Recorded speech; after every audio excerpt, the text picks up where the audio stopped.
Wretched Radio begins in 3, 2, 1.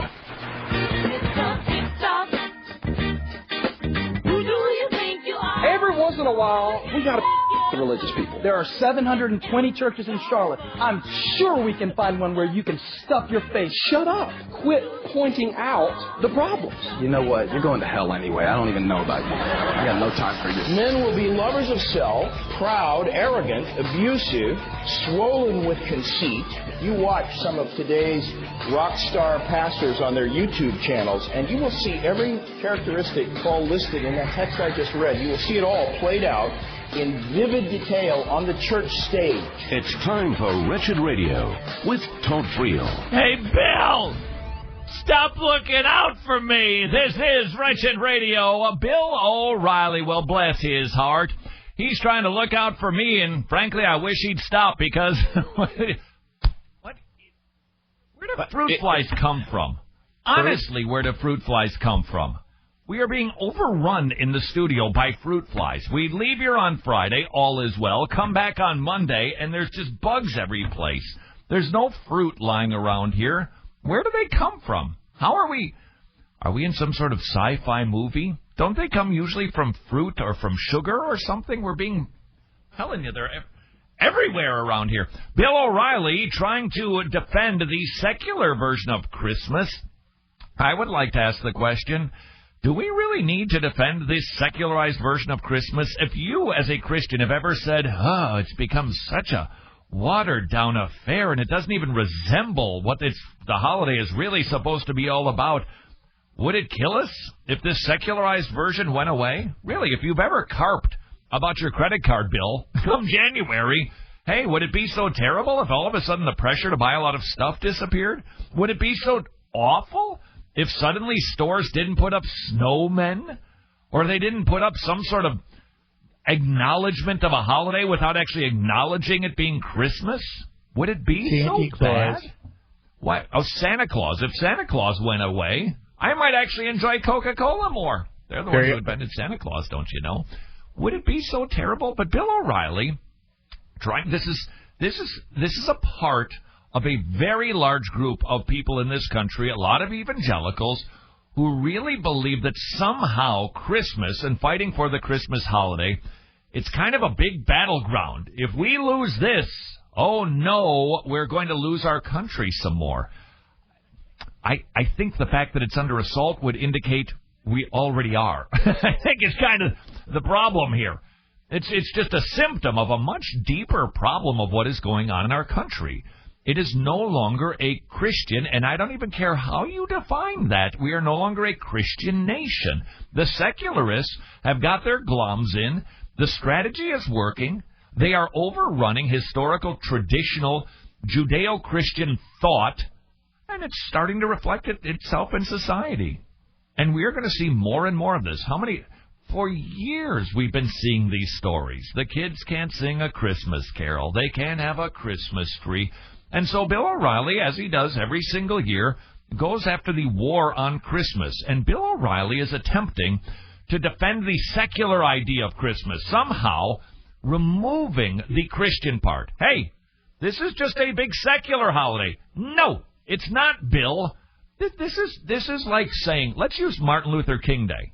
Hey, people who are racist can celebrate Martin Luther King Day. It's okay. It's just a holiday for everybody. You go... no, that's not right. That would be like saying everybody can celebrate 4th of July. Well, no Americans celebrate 4th of July. Well, people who hate this country can still celebrate it with fireworks. No, you're missing the point. 4th of July is celebrating our nation's independence. Well, people who don't like independence, they can still... No! They can't! And you can't rightly celebrate Christmas without being a Christian and acknowledging what it really is. Bill O'Reilly, as he's been doing now for a number of nights, he's in a bit of a kerfuffle with the governor of Rhode Island, Chafee. Well, what's Chafee's first? I don't know. Lincoln. Governor Lincoln? Yeah. Lincoln? The old senator? Lincoln.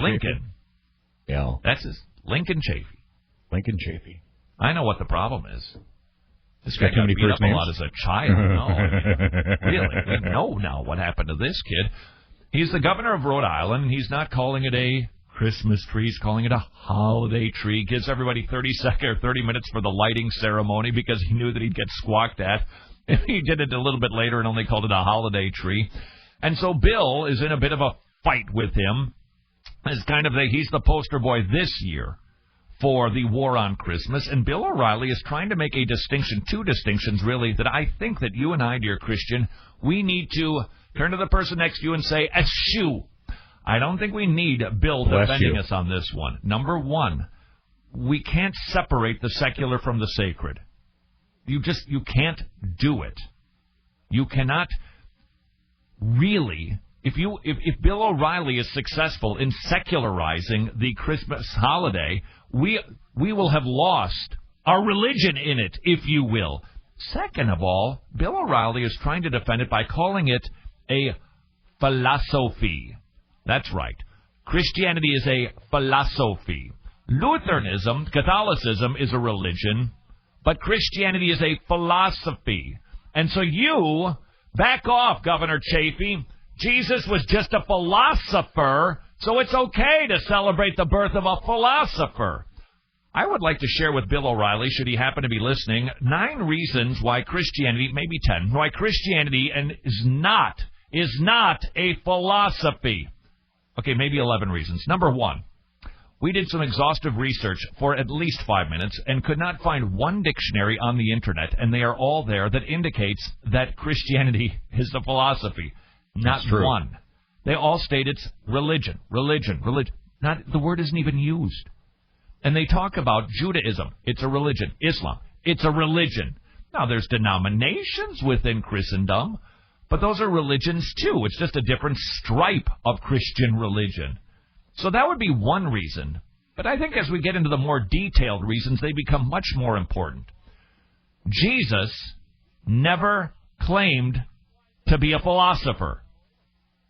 He claimed to be God. That's why they killed him, Bill.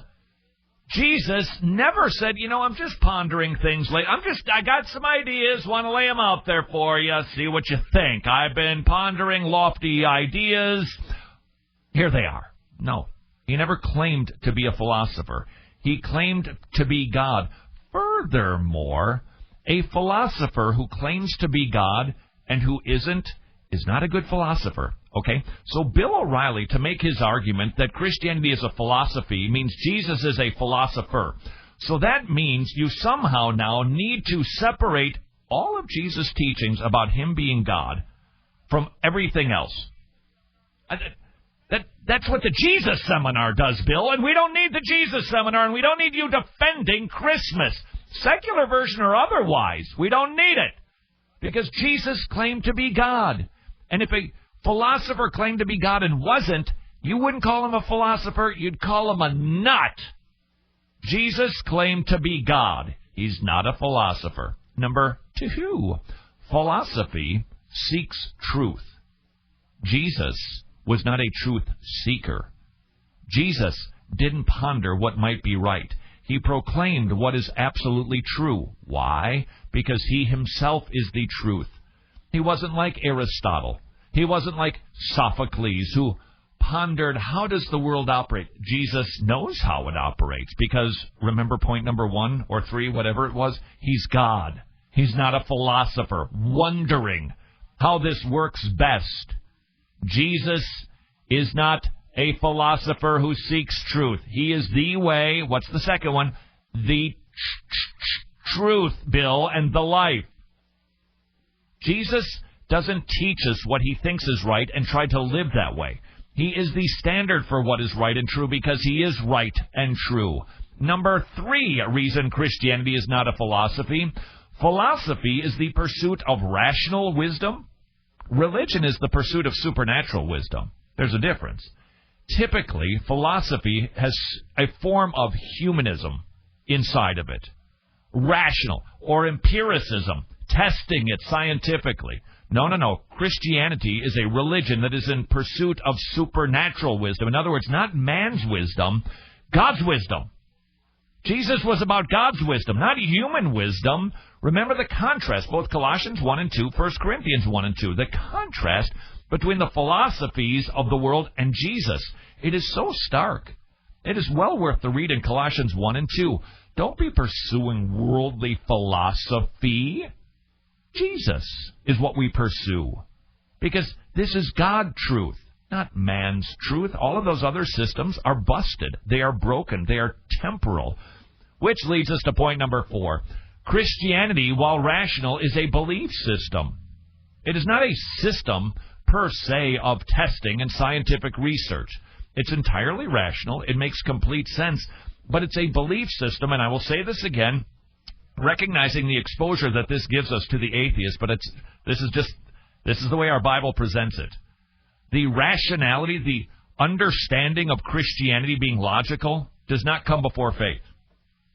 It happens after faith. Faith first, then everything else makes sense. Then all of a sudden all the parts go click into place. It's faith first, then logic, then rationality, because we're irrational before we are saved. We get saved, then we become progressively more rational. Philosophy, entirely rational.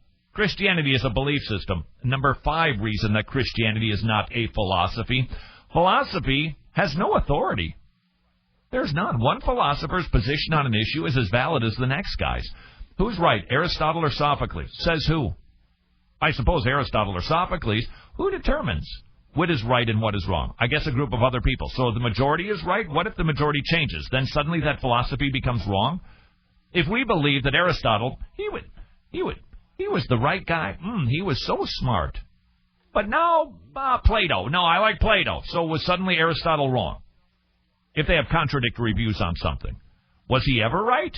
If we've now discovered that he's wrong, who is more valid in their thinking? The answer is neither of them. Because you need somebody to authorize their thinking who is a higher source. Christianity is different than philosophy. The Bible claims to be the sole standard of truth. In philosophy, the sole standard of truth is everybody. What are we on? 6, 7, 8, whatever number reason we are on number right now. Why Christianity is not a philosophy. Philosophy changes with the times. Christianity does not. Christianity, same truth today, forever. Philosophy, which way is the wind blowing? What's right today? Who's wrong tomorrow? The answer is, depends. But when it comes to Christianity, it never changes. The whatever reason Christianity is not a philosophy, Bill O'Reilly. Philosophy typically rejects the supernatural. Christianity embraces it. Philosophy is just thinking about stuff, how the world operates outside of any sort of supernatural activity. The Bible loves it. Why? Because God does it. And so they are just at odds with one another. So for Bill O'Reilly to say, well, Christianity is just a philosophy, is to simply mangle the definition of words. If nothing else, he's Mr. Word, isn't he? He always does a word of the day. Plus, he's giving us a tip of the day. Thanks, Bill. Where do you get your authority from? Telling us what vitamins to take, what books to read, what movies to go watch? Says who, Bill? You? The number, whatever reason, philosophy is not Christianity and vice versa. Philosophy is man-made. Christianity is God-inspired. The Bible claims that Christianity does not come from human origin. Holy men of God spake as they were moved by the Holy Spirit. They were inspired by God himself. Philosophy isn't. They're juxtaposed to one another. And finally, another reason, whatever we're on, that Christianity is not the same as philosophy, even though Bill O'Reilly says they're one and the same, which is absolutely an argument I've never heard anybody make ever. Philosophy does not offer forgiveness of sins and everlasting life. Christianity does. There. Gotta love your timing. Missed it by that much. So, Bill, thank you. Thank you very much. But you can stop now. Because here is my concern. Should this article, or this concept, this positional argument of Bill O'Reilly take any sort of root, he may help us salvage a holly jolly Christmas. But he he will have really assaulted the faith at its core. Well, maybe we'll win a skirmish, but we will lose a war. I don't need a holly jolly Christmas, quite honestly. Actually, you know what I do need, though? Huh? Oh, Dude, no. It was sitting right there for you. That's right. I need a How holly about jolly. a... Great. Yeah. Let's Bill O'Reilly saves us. We don't need saving, I'm not going to Bill. hold my breath. This is Wretched Radio. The biggest project is underway, and we could use your help. What is the biggest project? A worldwide distribution of the biggest question. To college and high school campuses, to churches, fairs, wherever there are lots of people, we hope to be handing out the biggest question. That is the biggest project, to educate, inform, and alert as many people as possible to who they are, who God is, and how they can be reconciled to Him. And we need your help. Log in now to biggestproject.com. biggestproject.com. Doc, I love my wife. I love everything about her. Uh-huh. So, tell me, why are you both here in family counseling? Oh, he says he loves me, but I don't believe a word of it. I don't know why she says that. There's nothing I wouldn't do for her. Nothing? Doctor, ask him about his Friday afternoons. Okay, so Mr. Smith? Oh, she always brings that up. Just because I have lunch with my ex-girlfriend every Friday, she gets all worried. I keep telling her that there's nothing going on. Well, if you know it really bothers her, why don't you stop having lunch with your ex-girlfriend? Doc, I dedicate my whole life to my wife, but I need to have one area that's for me. I'm not asking too much, am I? God promised to bless those who are obedient. If you love God, do you show it in all areas of your life? Or are you holding back something you call your own? A message from Lifeline Productions. 1-800-523-8669. LifelinePro.com. 'Tis the season to be jolly, fa la la la la la la la. The greatest time to pass out the biggest question to friends and family, fa la la la la la la la la. Share the gospel with friends and family with the biggest question, in English or Spanish. Whether you open air, witness one-on-one, or like to hand out tracts, the biggest question is for you. And they'll fit nicely in your Christmas card. The biggest question, from 1 to the 100-count Evangel Pack at WretchedRadio.com. Now here's a clip from one of our favorite pastors here at Wretched Radio. This is John MacArthur. I don't believe the church gathers for any other reason than to be edified. We come together to worship God as believers and for you to be edified. And we scatter to evangelize. We go out to evangelize. And you want to be as loving and kind and gracious as you can be in presenting the truth. But you don't mitigate the truth because you believe influence and image is going to evangelize anybody. And when the church began to say we're going to have influence, and we're going to have prestige, and we're going to have popularity, we're going to have to be intellectually accepted, and we're going to have to embrace these people and show that we really like them, and they're going to have to like us a lot if they're ever going to like our Jesus, it made a major turn. Paul the Apostle said, we are the scum. We are the dregs. We are the offscouring of the world. Jesus said, they hated me, they'll hate you. But we've gotten sophisticated. This view believes that our prestige, our influence, and our popularity is what gets people to the place where they'll believe the gospel. How absolutely wrong that is. Most parenting methods teach how to control a child's behavior. Biblical parenting says, change the heart, you'll change the behavior. Drive-by parenting will help you get to the heart of the issue, which is the issue of the heart. Join Todd and best-selling author Dr. Ted Tripp as they share 31 practical lectures on shepherding a child's heart. Get your copy of Drive-By Parenting today and check out the other Drive-By resources on marriage, theology, church history, and more at WretchedRadio.com.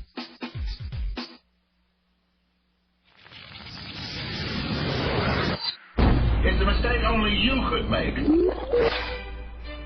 An honest man, armed with all the knowledge available to us now, could only state that the origin of life appears to be almost a miracle. So many are the conditions which would have had to be satisfied to get it going. Evolutionist Francis Crick. Don't sass me, boy. You ain't too big for me to give you a licking. This is Wretched Radio with Todd Friel. You have been praying, haven't you? This is Wretched Radio. Tomorrow, Betty Betty Big Day, 16,000 copies of The Biggest Question in Spanish.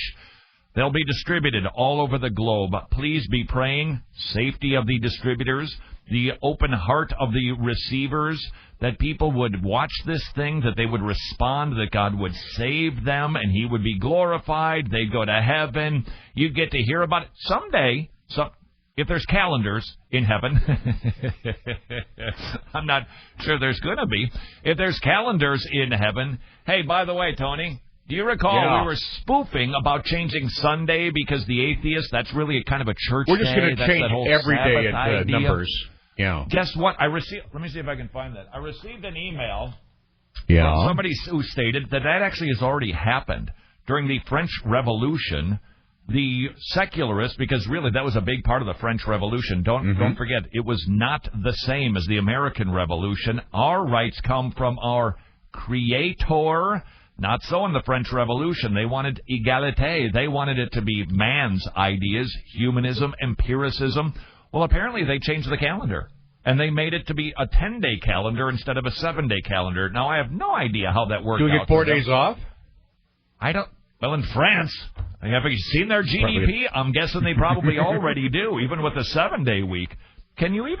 What would the calendar look like? I wonder how that would work out for those folks. Would look different than it does now. At any rate, apparently they already tried to do that to get rid of God. So I don't know if there's going to be a calendar in heaven telling us that we're in the year 67,842 BC. Not BCE. I heard a story of a college student. I don't know if this is true, so you can maybe... What is the name of that website where you can go and see... Snopes. You can go to Snopes, who I thought was great in A Christmas Carol. You go to Snopes, and you can... Was that A Christmas Carol, or was that the Jim Carrey movie about Christmas? What was he called in that movie? Maybe I'm confusing my bad Christmas movies. Scrooge? Is there a good one? Was Scrooge? No. He was in The Grinch. Who was Snively? Snopes. Or am I thinking of Screw Tape Letters? At any rate... You can't get this on just any radio show, I'm telling you. And nobody would want to, quite honestly. Who is the Snopes that I'm thinking of? Arthur Snopes. He's Mr. and Mrs. Snopes' boy. So you can check this out and see if it's a true story or not. But apparently a kid, the professor said, you have to put down BCE, before the Common Era, which, of course, raises the question, what makes it the Common Era? Oh, yeah, it's still Christ. At any rate, he wouldn't do it. He just put down BC, and he was given a big fat F with a red pen because of it. I suppose that story might be out there if it's true or not. That's going to crush his self-esteem. So the whole, what turned history? What made it from the before the Common Era to the present? What was before the Common Era, and then, what do they call, AD, after... What do they... No. That's what we know. No, it's BCE and CE now. Common Era. CE. And before the Common Era. And before the Common Era. Right. It just happens to revolve around, the birth of Jesus Christ. Hey, that little detail aside, the atheists, they will do anything they can to remove any sort of vestige of God or any sort of reminder. Guess what I just found? What do you got in your hot little hand? I'm all neat and organized here, and don't let anybody tell you otherwise. This is from Joe, sent this in. Mr. Friel, you're probably already aware of this, but during the French Revolution, they changed the 7-day week to a 10-day week in an effort to remove all vestiges of religion, in other words, Christianity. Yeah. You thought it was just a spoof! At any rate, please be praying that people would get saved from the biggest question, Spanish, which will be delivered to many thousands tomorrow. And very exciting, coming up already, we're planning for 2013, Valentine's Day. I mean, assuming, of course, that you actually believe in love. Because we don't want to impose our values and make you feel somehow left out because you don't believe in love on Valentine's Day. I wouldn't get ahead of yourself, dude. Yeah, going to be passing out. Apparently now the number went up. December 21st. What's December 21st? End of the world, according to the Mayan calendar. If that happens... Quite honestly... What? That'd be nice. You know what? Not because it would make the Mayans right. I kind of like to get my Christmas presents first. But. And by the way, if this whole Mayan calendar, which is a ruse, by the way, they've already found more dates on the calendar, at any rate. Should it turn out to be that's the day that Jesus returned, it's merely providence. Okie dokie. It's not because they knew something. How do I know? Because Jesus said... No man knows the day or the time, including the Mayans, as much as we tend to admire them, for throwing their children down the temple steps and sacrificing their babies. Yeah. We really like to study the Mayans, don't we? Please be praying for the biggest question. It will be going out February 14th, the day of whatever you want it to be. Hey, I believe in hate, man. The KKK, I bet they feel very ostracized on Valentine's Day. I will bet Louis Farrakhan feels very, very put out on Valentine's Day because he's a hater and he doesn't celebrate Valentine's Day. At any rate, 24,000. Yesterday it was 22,000. Now we're up to 24,000 copies will be passed out on Valentine's Day. If you would like to support that, we would be muy grateful. Visit wretchedradio.com and you can discover how to get involved in the biggest project. Thank you to everybody who has. I'm telling you, very, very exciting to see what is going on out there. And now, for your consideration, this one's going to sting a little bit. We should change the name of it because nobody's going to want to listen to this. 5 signs you...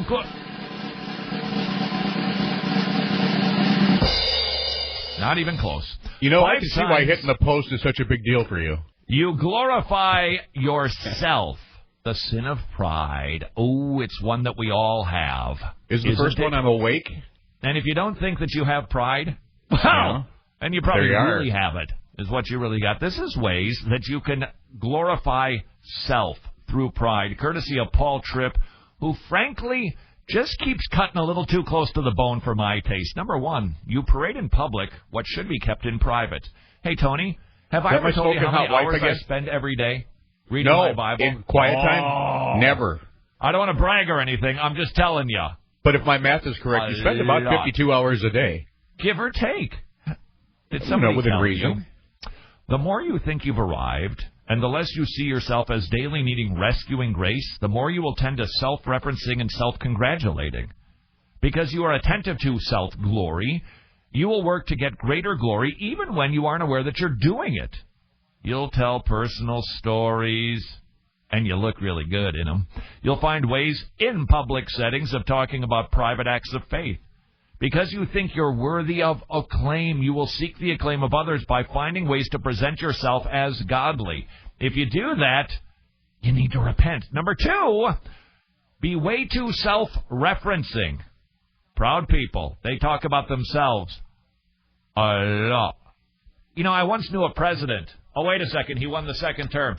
Kind of that way. The whole world revolves around him, doesn't it? Whenever you hear one of his speeches, it could be...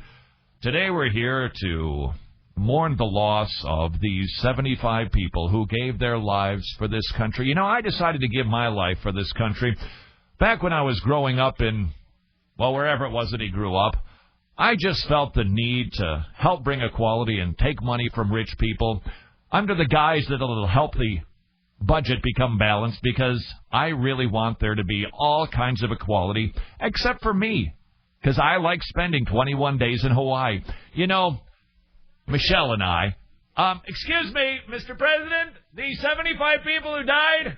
Yes, I'm getting to that. Please don't interrupt me. A lot of personal pronouns. If you're that way, you have got self-glory.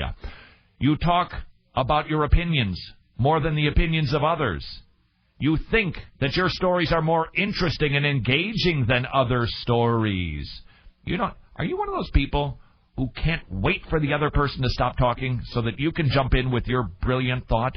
That would be self-glory. And the reason for it is you like yourself more than you like other people. Now, that is pretty natural. We like ourselves.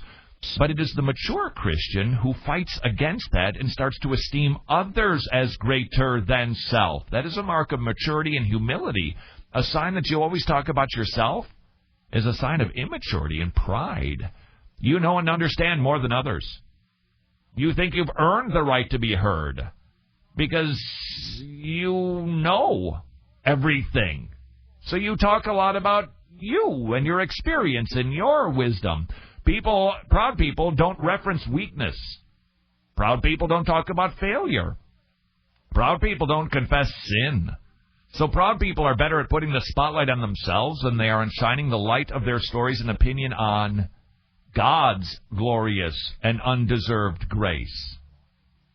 Number 3, you are being a prideful person when you talk when you should zip it. I'm paraphrasing for Paul Tripp.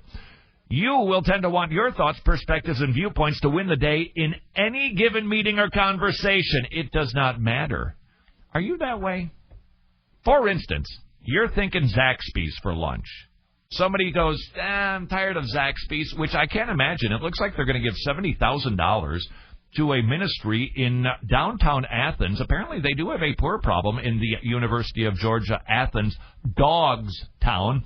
And so the Zaxby's Corporation, the CFO who is involved in some ministries there, is giving $70,000 to a school that's going to be housed in a Presbyterian church. I knew I liked Zaxby's. So really, by eating all of my chicken sandwiches at Zaxby's, not only am I eating something healthy and good, I'm also sharing the gospel in Athens. See how that works right there? See how good of a steward I am? By the way, I don't think the prices went up at Zaxby's. I think the woman charged me 25 cents for barbecue sauce. Zaxby's is the only place when you go up to the counter and say, can I get some barbecue sauce? They say, sure. Can I get a quarter? What? Is it very special barbecue sauce? It is good barbecue sauce. Mrs. Friel kind of gives her a little bit of reflux, but it's good sauce to me. And I think it's good sauce. I don't care what she thinks. You know why? Because I'm a proud person. I've got self-glory. You will want your thoughts, perspectives, and viewpoints to win the day in any meeting or conversation. If you always have to go to your restaurant, always have to watch your TV show, always have to watch your movie, you are struggling in this area. Or better yet, you should be struggling. You're way more comfortable than you should be with dominating a gathering with your talk. You will fail to see that in a multitude of counsel there is wisdom. You will fail to see the essential ministry of the body of Christ in your life. You will fail to recognize your bias and spiritual blindness, which leads us to self-glory point number 4. You're quiet when you should speak. Now, this happens to be written to pastors. This applies to all of us, doesn't it? But he really talks about how your pride can go the opposite way from talking and dominating every conversation. Self-glory can go the other way. You see meetings as a waste of time. These people are idiots. This is all boring. It's dumb. It's unnecessary. I hate this. So you just zip it. Besides, they don't deserve to know what I know. They wouldn't get it anyway. That would be a sign of self-glory.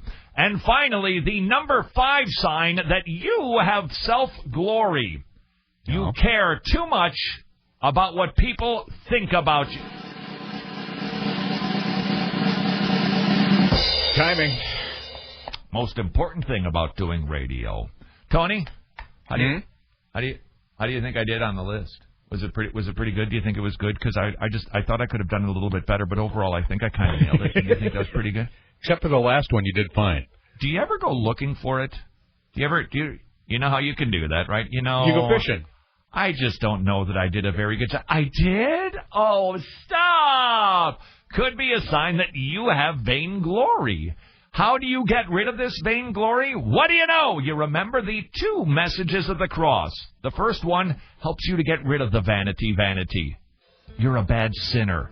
The cross testifies, and Jesus is a good Savior. Remember the gospel. You will get rid of self-glory. Eventually, this is Wretched Radio. Give the gift of the gospel and Bible teaching to children in Ukraine for just $30 a month. We're very grateful that you have sponsored over 300 clubs the past 2.5 years, and we'd love to get 100 more sponsored by the end of the year. Hey, for a limited time, Tomorrow Club's offering a hand-painted gift from Ukraine for every new club sponsor.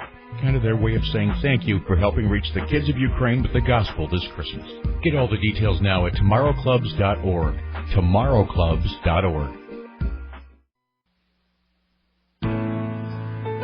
This is Kay Arthur with Precepts from God's Word. Beloved, sin will cost you more than you ever thought you would pay.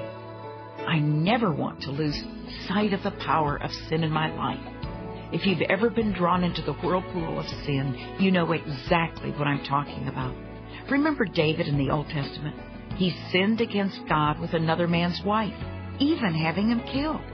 David was a man that God had anointed king. But it wasn't until he was confronted by God's prophet that he began to mourn with a godly sorrow. How thankful I am that God not only shares with us the victories of his saints, but also their shameful deeds. Listen to Romans 15:4. For whatever was written in earlier times was written for our instruction, that through perseverance and the encouragement of the Scriptures we might have hope.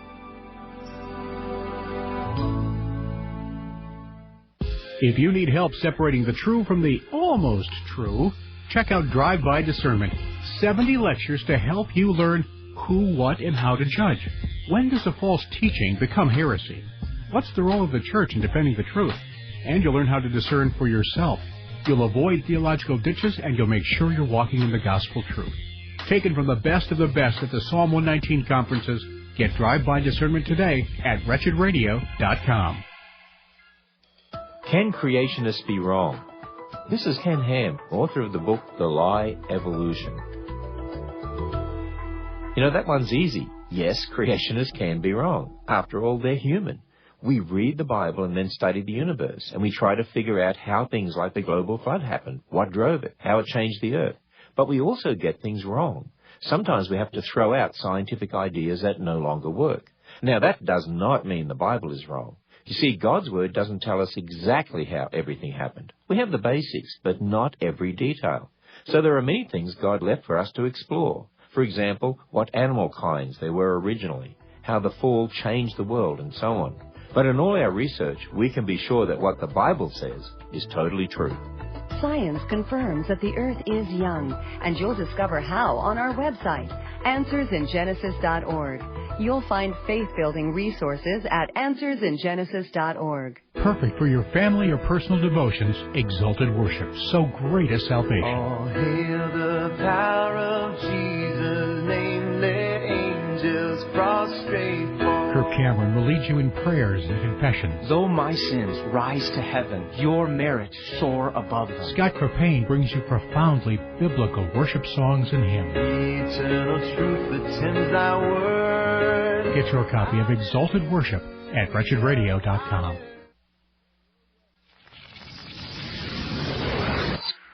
We just want to hear the truth. According to U.S. News and World Report, humans have very, very shallow genetic roots, which go back very recently to one ancestor, December the 4th, 1995. Fancy that. According to the Bible, humans have very shallow genetic roots, which go back very recently to one ancestor, Genesis 1. Well, you got a big old brain on you. This is Wretched Radio with Todd Friel. While I am quite certain that the intention was good, I must reject the card that I just received in email. Uh-oh.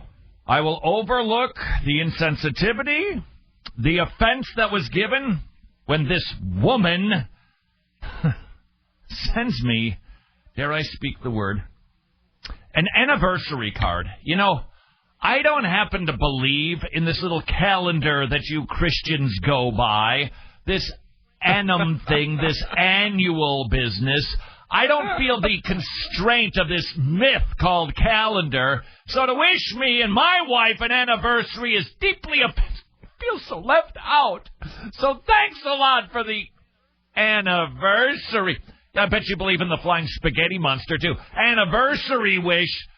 But I cannot accept it because we don't actually believe in anniversaries. It's so dumb you can't even parody it anymore. Don't say, hey, whatever you do on Martin Luther King Day, just happy holiday. That's all. Just in case somebody doesn't believe that Martin Luther King existed. What do we have a spoof about that? We do have a spoof about that, don't we? Oh, would that work right now?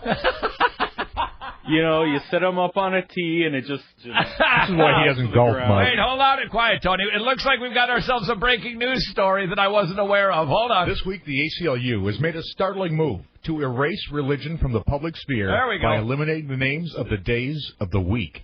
The Reverend Larry Bin explains the group's reasoning. Reminders of our religious heritage are inescapable today.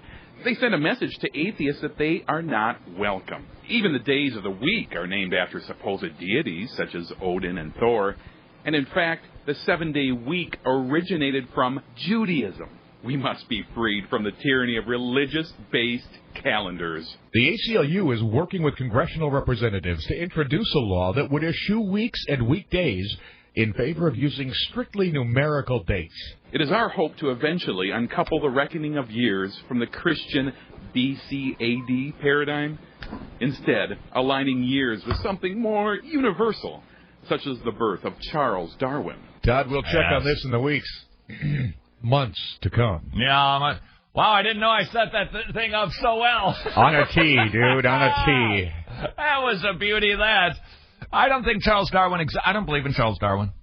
So I just don't think that that you should actually have any sort of day that acknowledges his existence. Something like that. Speaking of evolution, however, an atheist philosopher, Justin Taylor posted this, an atheist philosopher predicts scientific naturalism will one day be laughable. The Professor Thomas Nagel said the idol of the academic tribe is perhaps a sacred cow, the whole theory of evolution.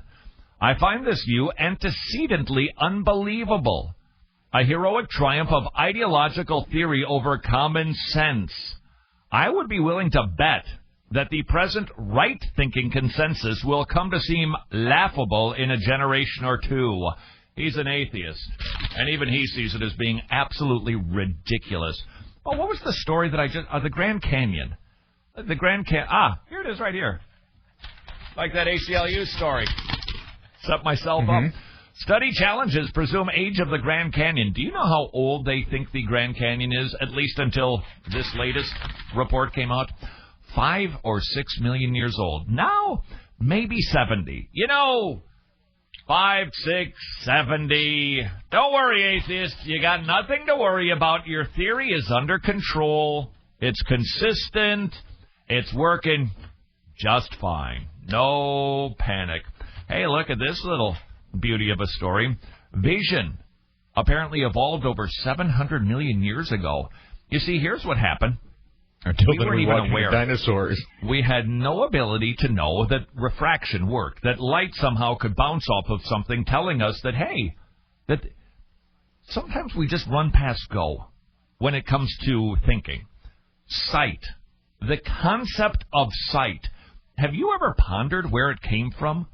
I mean, the concept that illumination could make it so that some sort of receptor, your eyeball, could take in what actually is out there. The idea had to be concocted. I guess it just happened by chance, apparently about 700 million years ago. That would be like my desk. Hey, desk, start seeing stuff. It is, how do I explain this? You see, there's stuff out here that you aren't aware of because you can't see anything. Oh, you don't know what the word see is. Okay, because there's no ability for you. Okay, wait a second. You don't have the connectors to your brain well, you'll need to evolve those too. And then once you do, you'll start to realize that there's a chair sitting next to you and there's a guy on a chair. And you can, actually understand what it appears to be, which is really just another synonym for see, which you can't understand because you don't know what the concept is. But just go ahead and evolve that. It's ridiculous. It's all ridiculous. Everything about everything is ridiculous to say that it's naturalistic. The concept, not just the operational part, but the imagination to concoct it. Right now, try to imagine a ninth sense. I mean, something that we don't possess. We've got sight, we've got hearing, we've got touch, we've got smell, we've got taste. Create another. Give us sixth sense. And you would go, well, I don't know. Wait, what do you mean give us sixth sense? Well, give another sense. Give another sense? There's only 5. Well, create a new one. What do you mean create a new one? That's right. You've got to come up with an idea for something that doesn't even exist right now. You would be hard-pressed to imagine something. All of those senses had to be imagined by someone. They didn't just happen. There's a video. We can't play it because it just doesn't make sense. Maybe we will play it when David gets back. Somebody put together a video, 4.5 billion years in 2 minutes. And you have never heard more presuppositions. And then this happened, and then this happened. And I kept asking myself the question, did anybody ever witness that? Are you making any assumptions? Did anybody ever test this concept? No. And they have no way to test their imagination. But they just lay it down as fact. Vision evolved 700 million years ago. While it was initially considered blind, it nonetheless underwent key genetic changes over the span of 11 million years that gave it the ability to detect light and thus enable vision. So we had the eyeball. It just didn't do anything. And then one day it said, Let's start seeing stuff. And so it underwent key genetic changes over the span of 11 million years, and it gave it the ability to detect light, which it didn't even know it was a... They don't even know what light is. Do you know what my desk sees? Nothing. Now, I could shine more light on it, and you know how much of that light it's going to see? None of it. It has no receptors. It doesn't even know what it is. That is why this whole thing is honestly a fairy tale and ridiculous. Study finds apes can also suffer midlife crises, panics. That's what they can. Gorillas can have midlife panics too, Tony. So they're just like us, I guess. Yeah. Previous studies found that humans' emotional health generally follows a U-shape between the ages of 20 and 70, with the mid to late 40s marking the bottom of the big valley. So apparently, mid to late 40s, we human beings start to feel a little bit funky. Well, guess what? Like Barbara Stanwyck on TV. Going right into a big valley. Hey, right there. Never saw it, but I'm aware. At least I'm not like the kids today who can't get the old dated TV references. Exactly. For 20 To see if great apes followed a similar trajectory. Why? The descent of man. Bring man down, elevate the animal, see we're all the same. Once again, this is just a fallacy. Fabricated on the idea, just the idea that if an animal, sort of, kind of, in any way, shape, or form, not fabricated, what is the word predicated in the whole concept that if an animal has any sort of similar behavior as a human being, it's the same behavior. I remember years ago they started with a dog has a sense of humor. That's right. You know how a dog shows a sense of humor? You go to pick up the ball, and the dog pulls the ball away. See? Funny. So he has a sense of humor, so we're just like the dogs. Get it? Huh. We evolved from the tree. That's just nonsense. Okay, a dog walks. That doesn't make me like it. I walk, the dog walks. Okay, that doesn't mean we're the same. He has a tail. He makes messes inside of the house. I rarely do. There's a difference between human beings and dogs. To see if great apes followed a similar trajectory, Andrew Oswald, a professor of economics at the University of Warwick in England, that's impressive right there, and his cohorts examined data on the well-being of 508 chimpanzees and orangutans from zoos and research centers in the U.S., Australia, Canada, Singapore, and Japan. Now, for starters, how do we know that different apes on different continents have the same response? Or maybe they've got another part of the evolutionary process going on. We'll leave their methodology alone for a minute. Caretakers and scientists were asked about an ape's mood, the enjoyment the primate gained from socializing, success at achieving goals, and how the humans would feel about being the ape for a week. So in order to figure out how an ape is feeling, we asked human beings how we think the ape is feeling, and what do you know? They feel pretty much the same we do, and they have kind of a midlife crisis, just like humans do. See how that works right there? Atheists, don't worry. You can just go to sleep tonight. Your theory is intact. All is well. You have nothing to be concerned about except logic and reality. Other than that, oh yeah, and God. Other than that, you got no worries. Hey, guess what I just saw come in the email? This is very exciting. I give up. This just came in from Diane. Look at this. Todd, Greek has arrived. It was delivered early this morning and shipping ASAP, in case anyone is interested. Yes, lots of people are interested, as a matter of fact. So if you were one of the people who ordered, I think up to 6 people ordered It's Greek to Me. Up to 6? Oh, man, I lost the pool. Yeah, well, we're hoping for double digits, but if you were one of the tops. people who ordered, you knew that Mrs. Friel would order one. That's what I was counting on, you and her. I see. You can still get a copy because they're just hot off the press, and Diane is kind of buried right now, but she'll get a... However, I got an email here from Betty. She said... Here, wait a second. She said she ordered her... I ordered the travel mug Friday afternoon, and I'm holding it in my hand at this moment. That is some fast delivery. See there? Actually, Joey hand-delivered it, so... Is that right? He's that kind of guy. And we got that kind of time around here. So if you'd like to meet Joey, order yourself a travel mug. See, that's what it... That's why we call it a travel mug. We actually bring it to you. That mug will travel. Have mug, will travel, and you can sit and watch Greek all you want with your travel mug. When people see me, they describe my face with the word mug quite often. British atheist Richard Dawkins explores sin and morality in his new TV series. Hey, Richard, two How concepts can he? you can't even discuss. If there is no God watching us, why be good? Why talk about the word good when you can have no standard if there's no God? In the 3-part series, which is titled, provocatively, Sex, Death, and the Meaning of Life. Got to put the sex in there, huh, Richard? Can't sell it on your own their attention, charisma. Once again, we need to remind Richard, stop playing on the Christian field to try to defeat our worldview. I'm not sure this is the best analogy, but I'm working on this one. If you were speeding in a country where they had no speed limits, nobody could pull you over. Why? Because the law has not determined how fast you can go, what is the right speed or what is the wrong speed. You can just have preferences. And the same thing is true with morality. Unless there is an objective moral lawgiver, all you can have are preferences, Richard. You can't state this is good, this is bad. You can prefer one crime over another, but you can't say that it's absolutely, positively wrong. It's not your terminology. Leave our words alone. Get your own lingo. Get your own concepts. But back off on ours, because right, wrong, good, or bad are exclusively Christian concepts. Why?